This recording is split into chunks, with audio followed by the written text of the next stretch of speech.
Gerrymander. I live in San Francisco. I'm the president of the International Forum on Globalization. Well, the first thing to say about the media is that the degree of impact of the media is much more serious than people generally recognize. And the degree of control of the media is also much more serious. And I'll give your viewers one important statistic, which is that 7 corporations control all of global media. I beg your pardon. 7 corporations control 70% of global media. That's 7 corporations control television, satellite, broadcast systems, cable systems, magazines, radios, newspapers, book publishing, film production, internet connections, film distribution, all media. This is the highest degree of concentration of ownership of any industry. And it's an industry that's not dealing with things, it's dealing with consciousness, it's dealing with putting things into people's heads. And that is how people get many more of the ideas and worldviews that they carry around, whether it's about how to live their lives or what fashions to wear or what to eat and what values to have with food and what makes sense in order for them to live their lives. And this is I think, a disastrous situation. I think it's terrible to have so many cultural values and lifestyle values and so many personal choices in the hands of so few people. Now, the 7 corporations are Fox News, Time Warner, Disney, Sony, Bertelsmann, Viacom, and General Electric. And those are those 7 corporations, all of whom know each other, are all controlling everything or a gigantic percentage of what people receive and learn about, and it's a very serious problem.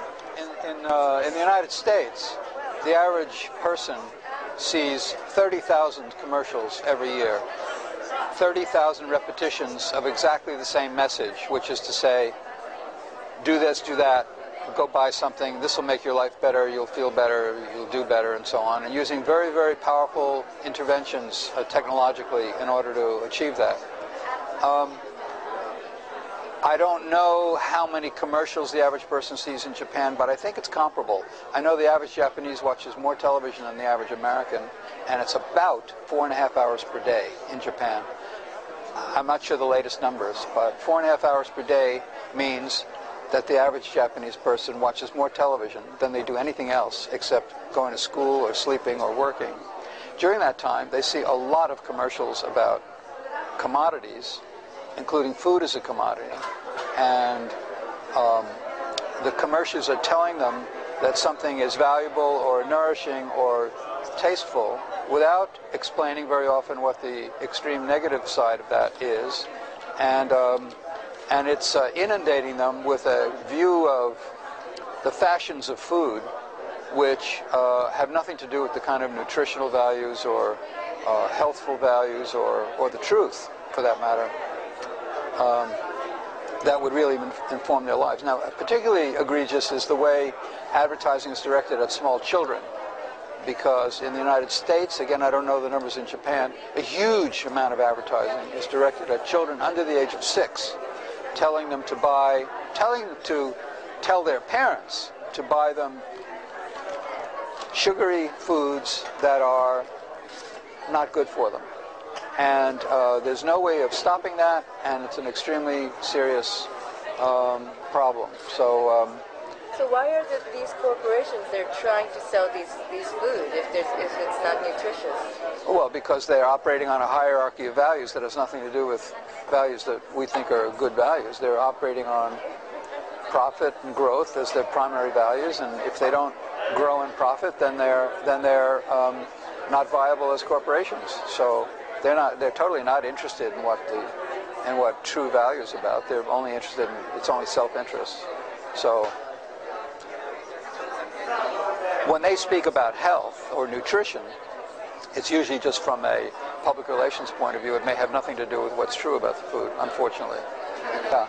Well, I was just speaking about a the food growers, big corporate food growers, like to say that the reason they're doing it is to feed the hungry of the world. The reason they're driving small farmers off the land is that big farming is more efficient and that it will grow more food for the hungry. That's a complete lie. Actually, they're not growing food for the hungry. They're growing luxury crops for export, and meanwhile they're driving people off the lands who used to be food-growing peoples, feeding their families and their communities, and more they're not being able to do that, and as they get driven off their land, that increases hunger. And recent statistics quoted in the New York Times just a few weeks ago assert that the amount of hunger at a time when world wealth is increasing, that's to say there's a greater amount of activity, commercial activity than ever before, the amount of hunger in the world is rising exponentially. I forget, it's about 10% higher than it was only 5 years ago. And especially serious is the problem of what's happening to small children. So the hunger situation is very, very grave. And the industrialization and globalization of food production is a very major reason why that's true. Thank you very much. You're welcome.